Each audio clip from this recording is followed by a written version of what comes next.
Guys, welcome to மணி அடிச்சா சோறு. இன்னைக்கு நம்ம பார்க்க போற ரெசிபி எப்படின்னா ரோட்டு கடை வெஜ் சால்னா. இது இப்ப பாத்தீங்கன்னா அடுத்து கார்த்திகை மாசம் வரப்போகுது, மார்கழி மாசம் வரப்போகுது. நிறைய பேர் மாலை போட்டுருவாங்க. இப்ப நானே பாத்தீங்கன்னா நாங்களாம் விரதம் இருக்கோம். இதுக்கு முன்னாடி பொத்தாசி போச்சு. இதுக்கப்புறம் பாத்தீங்கன்னா நிறைய வெஜிடேரியன் ஐட்டம்ஸ் நம்ம போடலாம் அப்படின்னு பிளான் பண்ணியிருக்கோம். இன் பிட்வீன் நெக்ஸ்ட் இந்த ஒரு மாசத்துக்குள்ள எவ்வளவு நான்வெஜ் போட முடியும் போட்டுட்டு ஃபுல்லா வெஜிடேரியன் தான். அதுல ஒண்ணுதான் இந்த வெஜிடேரியன் சால்னா. செய்யறது ரொம்ப ரொம்ப ரொம்ப ஈஸியான ஒரு ரெசிபி தான். ஆனா என்னன்னா பொருள் மட்டும் கொஞ்சம் அதிகம். ஆனா டேஸ்ட் பட்டையை கலப்போம்.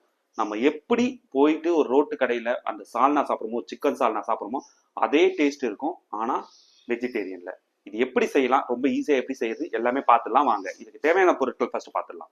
300 கிராம் வெங்காயம் ஸ்லைஸா நறுக்குனது, 300 கிராம் தக்காளி, ஒரு கைப்பிடி கொத்தமல்லி, ஒரு கைப்பிடி புதினா, பச்சை மிளகாய் 3 நம்பர், பட்டை ஒரு துண்டு, 3 ஏலக்காய், 5 கிராம்பு, அரை முடி தேங்காய் துருவினது, 2 ஸ்பூன் இஞ்சி பூண்டு பேஸ்ட், முந்திரி பருப்பு 6 நம்பர், 1 ஸ்பூன் சோம்பு, 1 ஸ்பூன் கசகசா, காஷ்மீரி மிளகாய் தூள் 1.5 டேபிள் ஸ்பூன், தனியாத்தூள் 2 ஸ்பூன், சீரகத்தூள் 2 ஸ்பூன், சிக்கன் மசாலா 1 டீஸ்பூன், உப்பு 1.5 டீஸ்பூன்.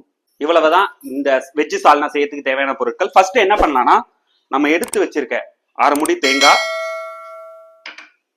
1 ஸ்பூன் சோம்பு, 1 ஸ்பூன் கசகசா,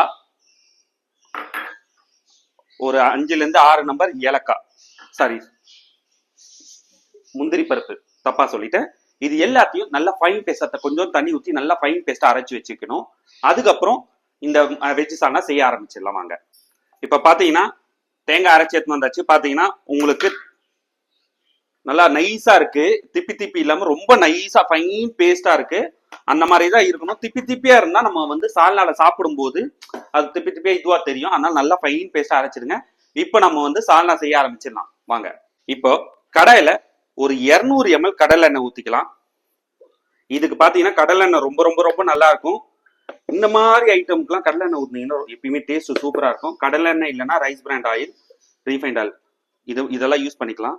இப்ப 200 கிராம் கடலை எண்ணெய்,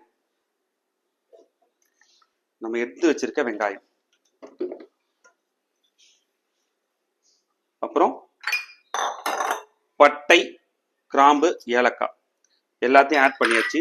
இப்ப இது பாத்தீங்கன்னா நம்ம பிரியாணிக்கு எப்படி வதக்குவோம் அந்த அளவுக்கு வதங்கணும். அந்த அளவுக்கு நல்லா வதங்கின உடனே தத்தத்து மசாலா சேர்க்க ஆரம்பிச்சிடலாம் வாங்க. இப்ப பாத்தீங்கன்னா பாருங்க எந்த அளவுக்கு சாப் பண்ணிருக்கேன். இந்த ஸ்லைஸா சாப் பண்ணணும். இப்ப எப்பயுமே இந்த மாதிரி கிரேவிக்கெல்லாம் இந்த மாதிரி சாப் பண்ணிட்டு நல்லா வதங்குச்சுன்னா அந்த வெங்காயம் தக்காளியில உங்களுக்கு வந்து தனியா தெரியாது உங்களுக்கு கிரேவில. அட் த சேம் டைம் நிறைய பேர் பாத்தீங்கன்னா இந்த ஸ்டேஜ்லயே உப்பு போடுவாங்க. ஆக்சுவலா இது சீக்கிரம் கலர் ஆகணும்னு அப்படி பண்ணவே பண்றாதீங்க இந்த மாதிரி கிரேவிக்கெல்லாம். ஏன் அப்படின்னா இது பொறுமையா அதுல வதங்கி வரும்போதுதான் இதுல இருக்க தண்ணி எல்லாம் இறங்கி அதுல இருக்கிற பிளேவர் மாறும்.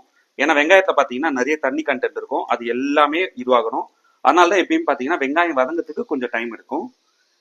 இது அதே சமயம் பாத்தீங்கன்னா நம்ம இன்னைக்கு இஞ்சி பூண்டு பேஸ்ட் 2 டேபிள் ஸ்பூன் சொன்னல, இதுக்கு பாத்தீங்கன்னா 100 கிராம் இஞ்சி, அதான் ஈக்குவல் போர்ஷன்ல ஒரு 50 கிராம் இஞ்சி 50 கிராம் பூண்டோ எதா இருந்தாலுமே ஈக்குவல் போர்ஷன்ல போட்டு நீங்க அரைச்சி எடுத்துக்கலாம். இதுக்கு பிரியாணிக்கு மட்டும்தான் 100 கிராம் இஞ்சி 50 கிராம் பூண்டு. இதுக்கெல்லாம் பாத்தீங்கன்னா ஈக்குவல் போர்ஷன்லயே போட்டுங்க. ஓகே, இது நல்லா வதங்கட்டும், கலர் மாறட்டும், அதுக்கப்புறம் பார்க்கலாம் வாங்க. நம்ம இப்ப பாருங்க இந்த அளவுக்கு வதங்கிடுச்சு.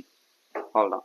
இந்த ஸ்டேஜ்ல ஃபர்ஸ்ட் இஞ்சி பூண்டு பேஸ்ட் ஆட் பண்ணிக்கிறோம். அதுக்கப்புறம் புதினா, கொத்தமல்லி இத போட்டு நல்லா ஒரு மிக்ஸ் கொடுத்துடலாம். ஒன்னும் இல்ல, ஒரு 15-20 செகண்ட் லைட்டா இது எல்லாமே அதுல பிளெண்ட் ஆகிட்டோம். இப்ப பாருங்க இது எல்லாமே இது கூட மிக்ஸ் ஆயிடுச்சா. இப்போ மிளகாய் தூள், இது வந்து உங்க காரத்துக்கு ஏற்ற மாதிரி மிளகாய் தூள் மட்டும் போட்டுங்க. நான் காஷ்மீரி மிளகாய் தூள் தான் போட்டிருக்கேன். அதனால தான் 1.5 ஸ்பூன் போட்டுக்கிறேன். மெயினா அது முக்கியமான விஷயம். நீங்க பிளெயின் மிளகாய் தூள் போடுறீங்கன்னா உங்களுக்கு இன்னும் கொஞ்சம் காரம் அதிகமாகும். அதுக்கேற்ற மாதிரி கம்மி பண்ணிக்கோங்க. இது காஷ்மீரி மிளகாய் தூள். ஏன்னா காஷ்மீரி மிளகாய் தூள் காரமும் கம்மியா இருக்கும், கலரும் சூப்பரா வரும். இது கூட எடுத்து வச்சிருக்க 2 ஸ்பூன் தனியாத்தூள், 2 ஸ்பூன் ஜீரகத்தூள், 1 ஸ்பூன் சிக்கன் மசாலா. இந்த சிக்கன் மசாலா தான் பாத்தீங்கன்னா நான் சொன்னேன்ல இந்த வெஜ்ஜு சால்னாக்கு அந்த ஃப்ளேவரை எடுத்து கொடுக்குறது பார்த்தீங்கன்னா ரெண்டு விஷயம். இந்த சிக்கன் சால்னா, சாரி, இந்த பார்த்தீங்கன்னா இந்த சிக்கன் குழம்பு, சிக்கன் சால்னாக்கு ஈக்குவலாக கொடுக்குறது பார்த்தீங்கன்னா இந்த சிக்கன் மசாலா. இன்னைக்கு ரொம்ப நாள் அந்த நாள் டங்கு ரோல் ஆகுதோ. சரி பார்க்கலாம் வாங்க. இப்போ பாருங்க இந்த அளவுக்கு வதங்குது. இந்த டைம்ல அடுப்பை சிம்ல வச்சுட்டு, இப்போ நான் 1.5 ஸ்பூன் உப்பு சொன்னல, அதுல ஒரு ஸ்பூன் உப்பு போடுறேன் நான். நம்ம பார்த்தீங்கன்னா உப்பு செக் பண்ணிட்டு போட்டுக்கலாம். இது கூடவே எடுத்து வச்சிருக்க தக்காளி, 3 பச்சை மிளகாய் எல்லாத்தையும் ஆட் பண்ணியாச்சு. இப்போ இது பார்த்தீங்கன்னா நல்லா வதங்கணும். இது நல்லா அப்படியே பேஸ்டாட்டம் வதங்கணும். இந்த தக்காளி எல்லாம் நல்லா வெந்து இது கூடயே ஸ்மாஷ் ஆகணும். அதுக்கப்புறம் தான் நம்ம தண்ணியே ஊற்றணும். உங்களுக்கு வேணும்னா இதுல என்ன பண்ணலாம்னா ஃப்ளேவர் ஆட் பண்றதுக்காக நீங்க சோயா ஆட் பண்ணிக்கலாம், இல்ல மஷ்ரூம் ஆட் பண்ணிக்கலாம், எது வேணாலும் ஆட் பண்ணிக்கலாம். ஆட் பண்ணா இன்னும் நல்லா தான் இருக்கும். சோயா போட்டிங்கன்னா அப்படியே அந்த இதுல நல்லா மிக்ஸ் ஆகி பிளெண்ட் ஆகி சாப்பிடும்போது ஒரு கறி சாப்பிட்ற ஃபீல்ல இருக்கும். நானா இன்னைக்கு பிளெயினா எம்டி சால்னா, ஏன்னா நான் கூடவே பரோட்டாவும் செய்கிறேன். அதனால இந்த எம்டி சால்னா ரொம்ப சூப்பராக இருக்குன்றதால இதை செஞ்சுட்டு இருக்கேன். இப்போ அடுப்பை ஹை ஃப்ளேமில் வச்சுட்டேன். இப்போ இது நல்லா வதங்கட்டும். இப்போ பார்த்தீங்கன்னா இது நல்லா வதங்கி இந்த தக்காளி எல்லாம் வேகணும். தக்காளி எல்லாம் வெந்த உடனே நம்ம அதுக்கப்புறம் தண்ணி ஊற்றிக்கலாம். இப்போ பாருங்க இந்த வெங்காயம், தக்காளி, இந்த தக்காளி எல்லாம் எந்த அளவுக்கு வெந்து ஸ்மாஷ் ஆயிடுச்சு பாருங்க. இந்த ஸ்டேஜில் உங்களுக்கு இந்த கிரேவி எப்படி வேணுமோ அதுக்கேற்ற மாதிரி தண்ணி ஊற்றலாம். ஃபர்ஸ்ட் நான் இனிஷியலா ஒரு 3/4 லிட்டர் தண்ணி ஊத்துறேன். ஏன்னா நம்ம தேங்காய் அரைச்சி வச்சிருக்கோம். தேங்காய் அரைச்சி வச்சதையும் நம்ம ஆட் பண்ண போறோம். அதனால நான் 3/4 லிட்டர் 1 லிட்டராக ஊற்றிக்கிறேன். 1 லிட்டர் தண்ணி ஊற்றிட்டேன். இப்போ இது எல்லாமே நல்லா கொதிக்கணும். இது எல்லாமே நல்லா கொதிச்சு இது எல்லா ஃப்ளேவரும் இதில் இறங்கணும். அதுக்கப்புறம் கடைசியாக நல்லா கொதிச்சு இதுவான உடனே நீங்கள் அந்த தேங்காவை போடலாம். இது நல்லா கொதிக்கிட்டோம். அதுக்கப்புறம் நம்ம பார்க்கலாம் வாங்க. இப்போ பார்த்தீங்கன்னா ஒரு 3 நிமிஷம் ஆச்சு. குழம்பு நல்லா கொதிக்குது பாருங்க. இது எல்லாமே வெந்து வருது. இந்த டைமில் சிம்மில் வச்சு ஒரு 10 நிமிஷம் நல்லா கொதிக்கிட்டோம். 10 நிமிஷம் நல்லா கொதிச்சதுன்னா அது எல்லாமே இன்னும் நல்லா வெந்துடும். அதுக்கப்புறம் நம்ம தேங்காய் ஆட் பண்ணிக்கலாம்.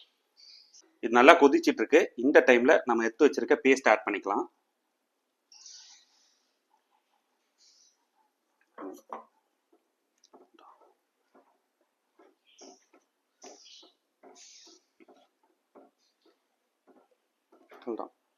இது ஆட் பண்ணியாச்சு.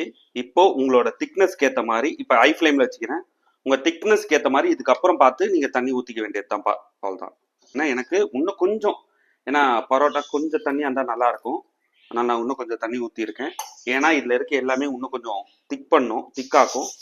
நான் இன்னும் கொஞ்சம் தண்ணி ஊற்றிக்கிறேன். இப்போ இது எல்லாம் நல்லா கொதிச்ச உடனே உப்பு டேஸ்ட் பார்த்துட்டு நம்ம கொத்தமல்லி தூவி ஆஃப் பண்ண வேண்டியதுதான். இப்போ குழம்பு கொதிக்க ஆரம்பிக்குது. நம்ம உப்பு டேஸ்ட் பார்த்துடலாம் வாங்க.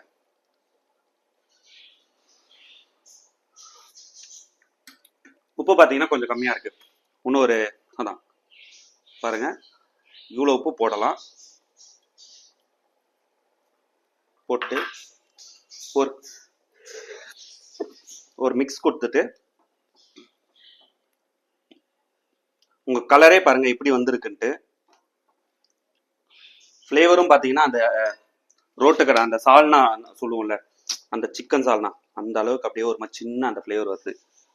உப்பு இன்னும் ஒரு சின்ன பிஞ்சால் தான். இப்போ இதுல கொத்தமல்லி தூவியாச்சு. கொத்தமல்லி தூவி இதை ஆஃப் பண்ணியாச்சு. அவ்வளவுதாங்க, சால்னா ரெடி. இப்போ இதை நம்ம டேஸ்ட் பண்ணிட்டு எப்படி இருக்குன்னு சொல்லிடலாம் வாங்க. ஹாய் ஃப்ரெண்ட்ஸ், அம்மா வந்துட்டாங்க. என்னோட ஸ்டைல்ல ரோட்டு கடை சால்னா, வெஜ் சால்னா ரெடி ஆயிடுச்சு. நான் ஆல்ரெடி சொன்ன மாதிரி பாருங்க, பரோட்டா ரெடி சுட்டு இருக்கேன். இங்க பாருங்க பரோட்டா பாருங்க எவ்வளவு சாஃப்டா இருக்குது. இப்போ பரோட்டாக்கு அம்மாக்கு டேஸ்ட் பண்ண கொடுத்துடலாம். நம்ம புடிமா ஹாய்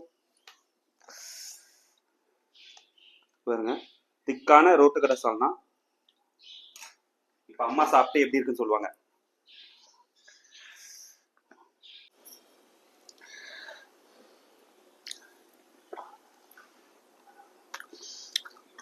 பிளேட் கொடுத்துரு, நான் வச்சிருக்கேன். சூப்பரா இருக்கு. சிக்கன் ஸ்மெல்லு வருது. ஆனா சிக்கனே போடல. சிக்கன் ஸ்மெல்லு வருது, ஆனா நல்லா இருக்கு. சூப்பரா இருக்கு. இப்போ நான் டேஸ்ட் பண்ணிட்டு உங்களுக்கு சொல்றேன். சூப்பரா இருக்கு. நீங்க ட்ரை பண்ணி பாருங்க, சூப்பரா இருக்கு. பாருங்க, நல்லா டிப் பண்ணிட்டு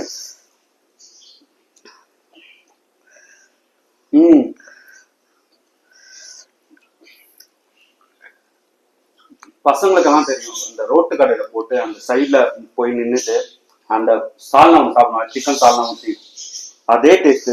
ஆனா சிக்கனே இல்லை. நீங்க கண்டிப்பா டேஸ்ட் பண்ணி பாருங்க. கண்டிப்பா வெளியே போய் சாப்பிடுற எல்லாருக்கும் தெரியும் ரோட்டு கடை சால்னா எப்படி இருக்குன்னு. அதே தான், பக்காவா இருக்கு. நீங்க நம்பி செஞ்சு பார்க்கலாம். புளிப்பு காரம் எல்லாம் திட்டமா இருக்கு. அது காரமும் ரொம்ப ஜாஸ்தி இல்ல. உப்புல இருந்து அந்த மெயினா அந்த சிக்கனோட பிளேவர், நான் போட்டோம்ல அந்த சிக்கன் மசாலா, அதனால அந்த பிளேவர் வந்து சூப்பரா எடுத்து கொடுத்துருக்கு. கண்டிப்பா நீங்களும் செஞ்சு பாருங்க. சாப்பிட்டு எப்படி இருக்குன்னு உங்க கமெண்ட்ஸ் சொல்லுங்க. இந்த வீடியோ உங்களுக்கு பிடிச்சிருந்தா லைக் பண்ணுங்க, கமெண்ட் பண்ணுங்க, உங்க ஃப்ரெண்ட்ஸுக்கு ஷேர் பண்ணுங்க. மறக்காம மணி அடிச்சா சேனலை சப்ஸ்கிரைப் பண்ணுங்க. அடுத்த வீடியோல பார்க்கலாம். Bye bye guys.